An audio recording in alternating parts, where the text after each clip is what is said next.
എനിക്ക് എന്നെ കുറിച്ച് വളരെ അഭിമാനമുണ്ട്. Yes or no? യെസ് ആണ്. ഇടയ്ക്കിടയ്ക്ക് ഇങ്ങനെ സ്വയം പറയാറുണ്ട് I am proud of myself. അങ്ങനെ ഇടയ്ക്കൊക്കെ അങ്ങനെ പറയണല്ലോ. തീർച്ചയായിട്ടും. പിന്നെ ഉറപ്പായിട്ടും എന്നാലേ നമുക്ക് തന്നെ ഒരു പോസിറ്റീവ് ആവാൻ പറ്റും. അത്രേ ഉള്ളൂ. എല്ലാത്തിനും നെഗറ്റീവ് ഞാൻ കൊള്ളൂല അങ്ങനെ അത് നല്ലതല്ല. നമുക്ക് നമ്മളോട് തന്നെ ഒരു ഇഷ്ടം തോന്നണം, എന്നിട്ടേ വേറെ ആരോടും ഇഷ്ടം തോന്നിട്ട് അത്രേ ഉള്ളൂ. പിന്നല്ലാതെ.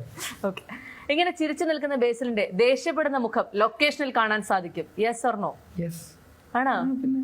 അതെ, ഞാൻ വേറൊരാളാവോ അപ്പൊ? പിന്നെ ഇത് ടെൻഷനല്ലേ, ഇത് മൊത്തത്തിൽ പ്രോസസ് ടെൻഷനാണല്ലോ. അപ്പൊ അങ്ങനെ ഇപ്പൊ അസിസ്റ്റന്റ് ഡയറക്ടേഴ്സോ അല്ലെങ്കിൽ അങ്ങനെ ആരെങ്കിലൊക്കെ ഈ പറയുന്ന പോലെ സമയത്ത് കറക്റ്റ് ആയിട്ട് ചെയ്തിട്ടില്ല, പറഞ്ഞ പോലെ ചെയ്തില്ല, അല്ലെങ്കിൽ അങ്ങനെ ഇങ്ങനെയൊക്കെ ചെയ്യുമ്പോ ദേഷ്യം വരും. ഇത് ഈ ഷൂട്ടിങ് ഇത്ര ദിവസത്തിനുള്ളിൽ ഇത്ര സമയത്തിനുള്ളിൽ തീർക്കണം എന്നൊക്കെയാണല്ലോ. നമുക്ക് ഒരു ദിവസം തന്നെ ഇത്രയും പൈസ ഇൻവെസ്റ്റ് ചെയ്യുന്നുണ്ട്. അപ്പൊ അങ്ങനെയൊക്കെ വരുമ്പോൾ നമ്മള് പ്രഷർ ഉണ്ടല്ലോ. കുഞ്ഞിരാമായണൊക്കെ ചെയ്യണ സമയത്ത് ഭയങ്കര ഈസി ആയിരുന്നു, കുറച്ചുകൂടെ നല്ല ജോലിയായിട്ടാണ് ചെയ്തത്. കാരണം അതിന് അങ്ങനത്തെ പ്രഷർ ഇല്ല. നമ്മൾ അങ്ങനത്തെ ബഡ്ജറ്റിന് പറ്റി അത്രയും ദിവസങ്ങളുള്ള ഒരു സിനിമയാണല്ലോ. ഗോതയിലേക്ക് വന്നപ്പോൾ ഇച്ചിരൂടെ കൂടി, അതായത് കുറച്ചുകൂടെ അത്രയും ദിവസത്തിനുള്ളിൽ ഇച്ചിരൂടെ വലിയ പടം. അതായത് അതിൽ ഏഷ്യൻ ഗെയിംസ് ഒക്കെ കാണിക്കുന്നത്, നാഷണൽ ഗെയിംസ്, ഏഷ്യൻ ഗെയിംസ് ഒക്കെ കാണിക്കണം. അത് ഓക്കെ, അതൊക്കെ നമ്മൾ ഇതിൻ്റെ അകത്ത് തന്നെ ചെയ്യണം എന്ന് പറയുന്ന പോലത്തെ ഒരു സ്പേസ്. മിന്നൽ മുരളിക്ക് വന്നപ്പോൾ അത് കൂടി. അത് ഇതിൻ്റെ അകത്ത് നമ്മളൊരു സൂപ്പർ ഹീറോ പടമാണ് ചെയ്യുന്നത്. അപ്പൊ അതിൻ്റെതായ പ്രഷറുണ്ട്. നമ്മളിത് ചെയ്ത് കഴിയുമ്പോഴേ ഇതൊക്കെ ചെയ്ത് വർക്ക് ആവുന്നുണ്ടോ ഇല്ലയോ എന്നുള്ള കാര്യങ്ങളൊക്കെ അറിയാൻ പറ്റത്തുള്ളൂ.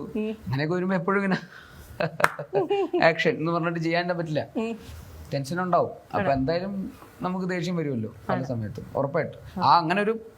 ആ ഒരു ഇതുണ്ടായാലേ ആൾക്കാരും അങ്ങനെ തന്നെ നിൽക്കത്തുള്ളൂ. വർക്ക് ചെയ്യണവരും ഭയങ്കര ലേസി ആയിട്ട് നിന്ന് കഴിഞ്ഞാലും ജോലി നടക്കില്ല.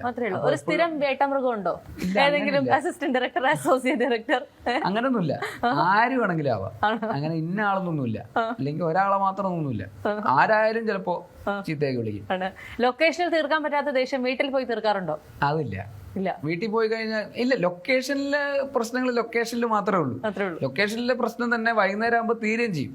ഇവർ ഈ ചീത്ത കിട്ടിയാൽ ഇവരാരും അത് മനസ്സിലൊന്നും എടുക്കും. കാരണം അവർക്കും അറിയാം, അവർക്കും ഇതറിയാം എന്തെങ്കിലുമൊക്കെ പ്രശ്നം ഉണ്ടായിട്ടോണ്ടാണ് ഇത് പറയുന്നത്. വൈകുന്നേരം ആകുമ്പോൾ നമ്മളൊക്കെ ഇരുന്ന് സംസാരിക്കുക, ജസ്റ്റ് രണ്ട് സംസാരം അങ്ങനെ അങ്ങോട്ടും ഇങ്ങോട്ടും കാഷ്വൽ ആയിട്ട് നമ്മൾ വീണ്ടും പഴയ പോലെയൊക്കെ തന്നെയാണ്. അന്നേരത്തെ ദേഷ്യത്തിന്റെ പുറത്ത് അത് ആദ്യമേ പറയുകയും ചെയ്യും. അങ്ങനെ എന്തെങ്കിലും ദേഷ്യത്തിന്റെ പുറത്ത് എന്തെങ്കിലുമൊക്കെ പറയുന്നുണ്ടെങ്കിൽ ഒന്നും വേറൊന്നും വിചാരിക്കണ്ട, അതിന്റെ പ്രശ്നത്തിലാണ്, വേറൊന്നുമല്ല, നമ്മൾ തമ്മിൽ ഒരു പ്രശ്നം ഉണ്ടായിട്ടല്ല. അതെല്ലാവർക്കും അറിയുകയും ചെയ്യാം. അതുകൊണ്ട് അതൊക്കെ ഓക്കെയാണ്. വീട്ടിലേക്ക് വരുമ്പോൾ പിന്നെ ഫുൾ ചില്ലാണ്. വീട്ടിലേക്ക് വരുന്നത് റിലാക്സ് ചെയ്യാനാ വീട്ടിൽ വരുന്നത്. വീട്ടിലും വന്നിട്ട് ടെൻഷൻ അടിച്ചിരിക്കേണ്ട കാര്യമില്ലല്ലോ. ഒരു സ്ഥലത്ത് ടെൻഷൻ അടിച്ചാൽ മതി. ഓക്കെയാണ്, ഹാപ്പിയാണ്. ബേസിൽ ജോസഫ് ബേസിക്കലി ഒരു ഭക്ഷണപ്രിയനാണോ?